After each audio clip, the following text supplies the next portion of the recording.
bonjour et bienvenue chez Agora, ici Télévision, mesdames et messieurs. J'accueille avec plaisir chez Agora cette semaine M. Yannico Ndoua, auteur et acteur qui se démarque autant au cinéma et à la télévision qu'au théâtre. Il a joué dans de nombreuses séries télévisées, mais également au grand écran. Il s'est illustré sur les planches, notamment dans Caligula Remix, Chante avec moi, l'opéra de Katsu, Don Juan, Sword, Atteinte à sa vie, Rome, ou Le Misanthrope aussi. Sa première création comme auteur et interprète, Neige sur Abidjan, a été présentée au Centre du Théâtre, aujourd'hui en 2024, dans une mise en scène de Marc Beaupré. Elle est publiée en 2025 aux éditions L'Instant même. Monsieur Yannick Ndoua, je vous souhaite la bienvenue chez Agora. Merci de m'accueillir. Ça fait plaisir. Alors, le titre de cette création, Neige à Abidjan. Alors, dans un premier temps, ça crée un petit contraste quelque part, parce que Abidjan, qui est quelque part la capitale de la Côte d'Ivoire en Afrique, que ça neige dans une ville en Afrique, c'est un peu, je dirais, paradoxal. Comment est-ce que vous expliquez cette métaphore? Qu'est-ce qu'elle signifie? Et qu'est-ce qui vous a poussé justement à écrire cette pièce théâtrale? Oui, bien, le titre témoigne effectivement d'un contraste entre deux univers que tout semble opposer. Ça fait aussi partie donc de mon identité. Mon père est originaire de la Côte d'Ivoire et moi, je suis né ici au Québec quand mon père est venu étudier dans les années 80 à Montréal. Donc, Neige sur Abidjan, c'est vraiment la rencontre de ces deux univers-là que je porte en moi. Ultimement, c'est aussi l'idée d'une réconciliation entre ces deux univers. Ouais. Très bien. Et puis, pourquoi avoir choisi une forme hybride à la croisée du conte et de la scène? Parce qu'à vous lire, bon, il y a beaucoup de dialogue, un peu de monologue, mais aussi il y a du conte. On dirait qu'il y a du conte, comme du storytelling aussi quelque part. Pourquoi vous avez choisi un petit peu ce croisement de ces genres? Ben, effectivement, il y a une notion de conte qui est apparue, mais c'est arrivé très tard dans l'écriture de ce récit. Parce qu'au départ, c'est ça, on pourrait peut-être revenir à l'origine, pourquoi, vous m'avez posé tout à l'heure la question, pourquoi j'ai écrit cette pièce-là. J'ai fait un voyage en 2008 où je suis retourné en Côte d'Ivoire. C'est la première fois que je me rendais là-bas et j'y allais pour retrouver mon père que je n'avais pas vu depuis 20 ans, au moins. Il était parti quand j'avais 4 ans de Montréal pour regagner la Côte d'Ivoire parce qu'il avait des engagements déjà là-bas. Et donc, quand j'ai eu la chance d'y aller pour la première fois en 2008, j'ai pressenti que c'était un moment important. J'ai voulu garder des traces de ça. Donc, j'ai documenté les premières impressions suite à mon retour au Québec. Et même pendant que j'étais là-bas, je prenais des notes sur ce que je vivais. Et donc, c'est une première amorce de texte qui est restée dans mes tiroirs pendant plus de 10 ans. Évidemment, moi, je souhaitais retrouver mon père par la suite. Ça n'a pas été possible. Et plus de 10 ans plus tard, à l'annonce du décès de mon père, ben, cette rencontre-là, ce voyage-là, qui a été finalement la seule et unique occasion que j'ai eu de passer du temps avec lui, a pris un sens nouveau. Et c'est là où j'ai décidé de revisiter ces premières 20-30 pages que j'avais écrites lors du voyage initial. Et donc, 10 ans plus tard, j'ai complété l'écriture. Donc, c'est vraiment un processus qui s'est fait sur de très nombreuses années, qui m'ont accompagné. Donc, voilà. Donc, au départ, c'était vraiment un récit ancré sur mon vécu. Et justement, c'était assez factuel. Je nommais ce que j'avais vécu, ces retrouvailles-là. Et comme c'était un texte qui était écrit pour la scène, ben, on s'est demandé, c'était un seul en scène au départ, donc il n'y avait qu'un seul personnage, c'était celui du fils, et il y avait le personnage du père qui existait, mais aussi, en fait, il existait par son absence. Donc, on nommait l'absence du père et on s'est demandé comment représenter ça sur scène. Et c'est en discutant avec mon metteur en scène qu'à un moment, j'ai eu l'idée de contacter un acteur incroyable qui s'appelle Amadoun Kassogué, qui Mhm. vit au Mali, qui est un acteur que j'avais rencontré dans le passé et j'avais joué son fils dans un des textes que lui avait écrit dans quelques années auparavant. Et je me suis dit, ça serait intéressant de l'inviter à venir avec nous pour incarner cette présence paternelle et qu'on puisse jouer sur cette tension, c'est-à-dire même à travers les moments où il est là, on sent quand même la distance ou l'absence qui a perduré pendant de nombreuses années. Et en discutant avec lui, ben, on s'est dit, il faut profiter de sa présence, de sa sagesse à lui, parce qu'il y avait évidemment beaucoup à nous partager. Et c'est comme ça qu'est venu le personnage du griot. Donc, ça nous a Mhm. permis de prendre une certaine distance par rapport au récit très factuel et d'avoir désormais une lecture qui passe aussi par ce personnage-là, qui est celui qui va guider le fils dans cette aventure et par le fait même, ben, le lecteur dans ce récit, ce voyage initiatique. Très bien. Alors, justement, le personnage du fils, il est au cœur du récit, quelque part. Oui. Comment il s'est imposé à vous? Est-ce que vous êtes dit, bon, voilà, pour la quête de ce père-là, il va falloir que tout de même que ça soit une confession, que quelque part, je vais exorciser un mal ou que ça va être une façon d'évacuer un mal? Comment il s'est imposé à vous, ce personnage? Ben, c'est évidemment un récit que je portais en moi qui est très intime. C'est quand même vraiment basé sur une expérience vécue. C'est quelque chose que même les gens proches de moi euh, ils n'y avaient pas accès. C'est-à-dire, c'est pas quelque chose Mhm. que je partageais facilement. Quand j'ai fait ce voyage-là, quand je suis revenu ici au Québec, j'avais beaucoup de difficultés à parler de toute la complexité de ce que j'avais vécu, mais j'ai vite pressenti que c'est par un objet artistique, par évidemment, éventuellement par l'écriture que j'allais être en mesure de raconter cette histoire-là comme je souhaitais Mhm. le faire. Donc, c'est ce qui s'est produit. OK. Je suis quelqu'un d'assez pudique, mais là, ce geste-là d'écriture, je Mhm. l'ai fait de façon à être le plus transparent possible. Euh, L'idée, c'était vraiment de partager de façon honnête et oui, un peu impudique Au ce niveau récit-là, du... en sachant que ça allait pouvoir résonner chez d'autres gens qui avaient Mhm. vécu des situations similaires. Excellent. On va faire une pause et on revient dans les Oui, prochaines minutes. On parle littérature, on parle théâtre. Neige à Abidjan, de son auteur, monsieur Yannico Ndoua, qui est mon invité de ce jeudi chez Agora, ici Télévision, mesdames et messieurs. On vous revient.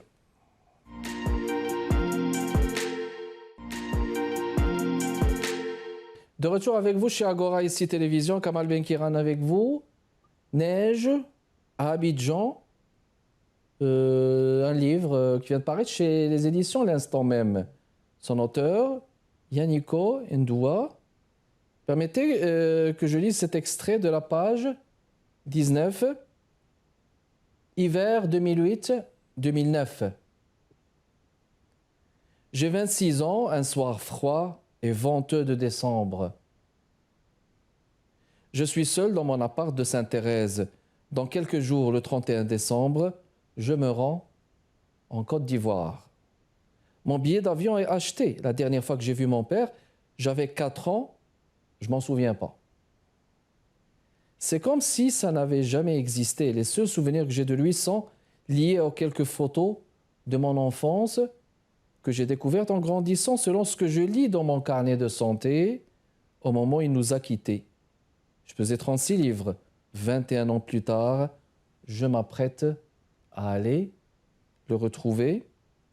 J'ai tellement de questions, tellement de 3 points. Alors votre récit, il met en lumière non seulement ces silences familiaux, mais peut-être aussi ces réticences, ces hésitations, quelque part. Comment aborder le silence ou ces silences en littérature sans les trahir? c'est une très bonne question. Euh, Effectivement, dans le cas de ces retrouvailles-là, euh, les années font en sorte qu'il y avait beaucoup de questions que le fils a envie d'adresser au père. Une des choses qui est intéressante, c'est qu'à partir du moment où le fils se retrouve en Côte d'Ivoire, il retrouve son père, il découvre aussi, en fait, plusieurs autres membres de sa famille. Donc, autant il voudrait être seul avec son père pour passer du temps avec lui et pouvoir lui Mhm, adresser tout ce qu'il porte en lui depuis des années, le contexte fait en sorte qu'il n'a pas nécessairement accès à son père comme il voudrait. Donc, nécessairement, ces moments-là sont chargés, oui, sont chargés de non-dits parce que mhm, les moments finalement qui vont passer ensemble lors de ce voyage-là, de ces retrouvailles-là, c'est un temps qui est assez succinct, c'est quelques jours, ça se passe sur 2 semaines. Donc, à travers ce temps-là, ben, on privilégie de passer des moments de qualité, mais on a, en tout cas, le personnage du fils a une certaine pudeur à mhm. provoquer ou à brusquer son père parce que, bon, évidemment, c'est des moments précieux passés ensemble, mais c'est là où l'écriture est intéressante parce qu'au-delà de ce qui est relaté, qui est objectif, il y a aussi la subjectivité de son monde intérieur, de ses pensées. Et donc, à travers le récit, on a accès à ce monologue intérieur du fils, à des conversations, disons, fantasmées qu'il aurait aimé avoir avec Mhm. son père. Et donc, ça, c'était vraiment intéressant de pouvoir l'aborder comme ça. Puis, le griot, encore une fois, dont on Oui, parlait oui. tout à l'heure, ben Mhm, lui, comme il a une connaissance omnisciente de mhm, l'histoire de cette famille-là, des générations qui l'ont précédé, de ce qui suivra, ben lui, ça lui permet un échange avec le fils euh, qui a peut-être pas été possible nécessairement avec le père au moment des retrouvailles. Donc ça, pour moi, c'était une façon intéressante de pouvoir aborder toute la complexité de cette présence, mais où l'éloignement persiste et où les choses ne peuvent pas être totalement nommées. Puis on va rappeler que le griot, il a cette belle fonction de poétiser le texte. Le griot, c'est un poète, hein. Tout à fait. C'est un poète. Oui. Surtout, ben, je dirais au Sénégal beaucoup plus. Un poète Dans qui se l'Afrique de promène dans l'Ouest, l'Afrique de l'Ouest beaucoup plus. oui, Un poète qui se promène en jouant de la musique et en clamant des vers très présents exact. dans la tradition orale de l'imaginaire de l'Afrique de l'Ouest. Il est question de ces héritages invisibles, bon, c'est paru dans le communiqué, qui façonnent nos identités sans que nous en ayons pleinement conscience. Voulez-vous nous en dire plus sur ces héritages invisibles? Ben, moi-même, ayant grandi au Québec et n'ayant pas été en contact avec ma famille ou la terre africaine autrement que par des correspondances téléphoniques ou par des échanges de courriers, c'est aussi un héritage dont j'avais pas pleinement conscience. Mhm, Et donc, j'avais certaines intuitions par rapport à ça. J'avais certaines lectures d'événements que j'avais vécus lors de mon voyage, mais j'avais justement pas pu les adresser nécessairement à mon père ou à des membres de ma famille pour pouvoir valider ces impressions par rapport justement à cet héritage-là. Et c'est donc, encore une fois, à travers des échanges que j'ai eus pendant la création, pendant l'écriture du texte avec Amadoun Kassogué, qui mhm. lui-même donc connaissait bien ces éléments-là, et il a pu me partager ça, me nourrir dans De- une de- de- compréhension nouvelle de tout ça. Ouais. Excellent. Retournons à Abidjan, la ville d'Abidjan. Comment est-ce qu'elle devient justement un espace symbolique où se rencontre cette quête et cette absence du père, cette absence de ce qui est essentiel? Comment cette ville devient un symbole justement de cette quête identitaire, j'allais dire, et de Oui. cette absence qui motive hein, le récit de ce fils qui est parti à la recherche de son père? Mhm. Ben, dans l'extrait que vous avez lu tout à l'heure, pour moi, c'est là que vraiment s'amorce cette transition-là, Mhm. cette quête-là. À partir du moment où il est suspendu entre deux terres au-dessus de Oui. l'océan, ben, voilà, il est entre deux mondes, il ne sait pas ce qui l'attend de l'autre côté. Et ce que vous nommez est très juste, c'est-à-dire qu'une fois à Abidjan, euh, le personnage du fils n'a plus aucun de ses repères. Il est loin du Québec qu'il a connu, donc au sens symbolique de cette neige ou de ces hivers qu'il a connus. Là, il est complètement en terrain nouveau. Euh, les codes sociaux sont différents, la façon d'interagir, la proximité familiale est complètement différente. Ici, on est quand même dans une société où les gens ont tendance à être plus individualistes, plus distants. Bon, c'est un peu des clichés, mais il reste que ça se traduit quand même concrètement dans nos expériences de vie. Et une fois que le fils se retrouve là-bas à Abidjan, ben, il y a une proximité, la façon d'échanger le repas. Il y a une scène comme ça dans le spectacle où on décrit les gestes et cette proximité-là. Il y a une symbolique dans ce qui est partagé. Et oui, ben c'est ça. C'est surtout un lieu où le fils perd ses repères et il est obligé de remettre en question l'identité qu'il avait jusqu'ici, c'est-à-dire, ou du moins de contempler qu'il y a autre chose qu'il est appelé à découvrir. Et vraiment, oui, c'est ça. Parfait. Alors, on va faire une pause et on revient dans les prochaines minutes, mesdames et messieurs. J'accueille M. Yaniko Ndoua, qui est auteur de ce livre « Neige à Abidjan », publié chez les éditions à l'instant même. On vous revient.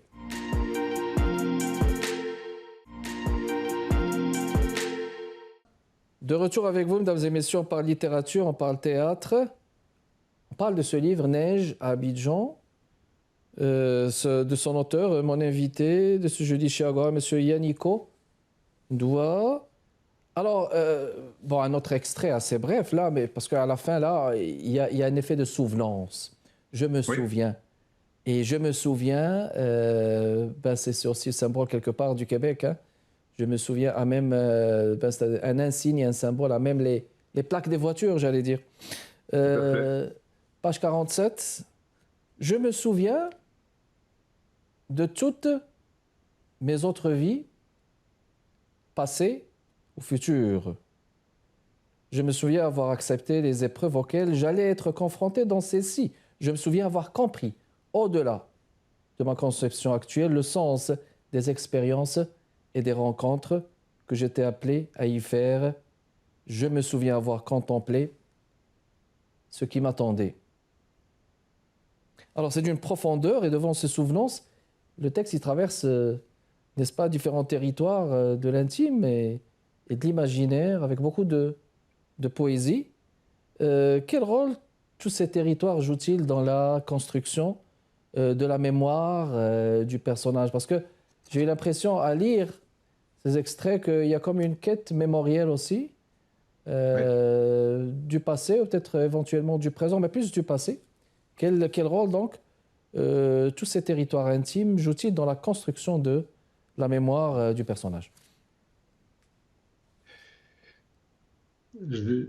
Mon sentiment, c'est que toutes ces mémoires se rencontrent et culminent justement vers la fin du récit. Ça se traduit dans le passage dont vous avez lu un extrait. Jusque-là, le fils se sent peut-être dans une certaine mesure un peu victime du sort, de son sort, c'est-à-dire donc de cette absence du père. Et vers la fin du récit, dans un moment que moi j'expliquerais de transcendance, il y a une ultime étreinte avec cette figure du bonhomme de neige. Et à travers cette étreinte, il accède à une autre dimension, une autre conscience. Donc, si jusque-là, le récit a été ancré dans quelque chose de très concret, là, on tombe dans un espace plus métaphysique où le fils a accès à une conscience beaucoup plus vaste de son expérience. Il se retrouve dans un lieu où le temps et l'espace n'existent plus tout à fait, c'est-à-dire où il est à la fois, il précède le moment de s'incarner, donc, et de faire face à toutes ces épreuves qui l'attendent dans sa vie.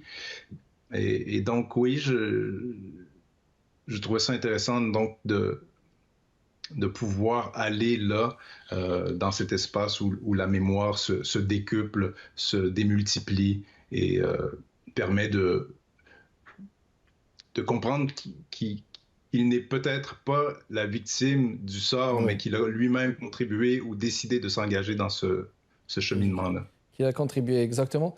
Euh, Pensez-vous que... moi, j'ai eu l'impression que le récit, il peut aider, il peut nous aider, il peut aider beaucoup d'individus à se réconcilier avec leur histoire familiale. Est-ce que vous y avez pensé à ça en l'écrivant? Enfin, c'est le sentiment que j'ai eu. J'y ai pas pensé consciemment. Moi-même, c'est un cheminement que j'ai Mhm. découvert en le faisant parce qu'évidemment, il y a quelque chose de très salvateur dans ce geste d'écriture et cette plongée intérieure, en fait. Parce que c'est ça, si au début du récit, il y a des retrouvailles entre le père et le fils, c'est pas, on peut pas pour autant dire, pardon, qu'il y a une réconciliation là à ce moment-là. Euh, Mhm. cette réconciliation-là, elle vient euh, plus tard, elle est le fruit d'un cheminement intérieur dans lequel s'engage le fils. Et effectivement, même si moi, je ne l'ai pas pensé consciemment pour produire cet effet-là chez les gens, il y a beaucoup de gens qui sont venus me témoigner après avoir vu la pièce après avoir lu le texte et qui m'ont dit, écoute, ton expérience est très singulière, elle est très loin de la mienne dans ce qui a été vécu et comment ça a été vécu, mais ça résonne profondément avec l'expérience que j'ai eue avec un parent qui était présent ou absent. Qu'ils soient éloignés dans un autre pays ou qu'ils vivent ensemble, mais qu'ils sentent quand même cet Mhm. éloignement-là. Alors oui, je pense que ça a permis à beaucoup de gens de se reconnaître, à reconsidérer les relations qu'ils avaient avec des proches. Et oui. Parfait. Et puis, que souhaitez-vous que les gens retiennent essentiellement de ce livre Neige à Abidjan? Est-ce que vous aviez un message? Enfin, ça dépend. Il y a des gens qui écrivent pour des messages, là. Les messages, c'est au lecteur de les capter, quelque part, on convient, mais y a-t-il quelque chose que vous souhaitez que les gens retiennent fondamentalement? Pour l'instant, c'est une première expérience d'écriture Mhm. pour moi, donc je suis heureux de découvrir et de recevoir ce que les gens en retirent. Je vais avoir la chance de participer à mon premier salon du livre, de recevoir les témoignages des gens. Pour l'instant, je suis vraiment dans une position d'ouverture et de Très bien. réception. Après avoir autant partagé, je suis curieux de savoir ce que les gens reçoivent. Excellent. Alors, Neige à Abidjan, mesdames et messieurs, un livre à lire de son auteur, M. Yannick Ndoua, qui a été mon invité chez Agora, ici Télévision. Merci beaucoup, M. Ndoua, d'avoir répondu à notre invitation. Merci à vous, mesdames et messieurs, pour votre continuel intérêt. Kamal Benkiran avec vous.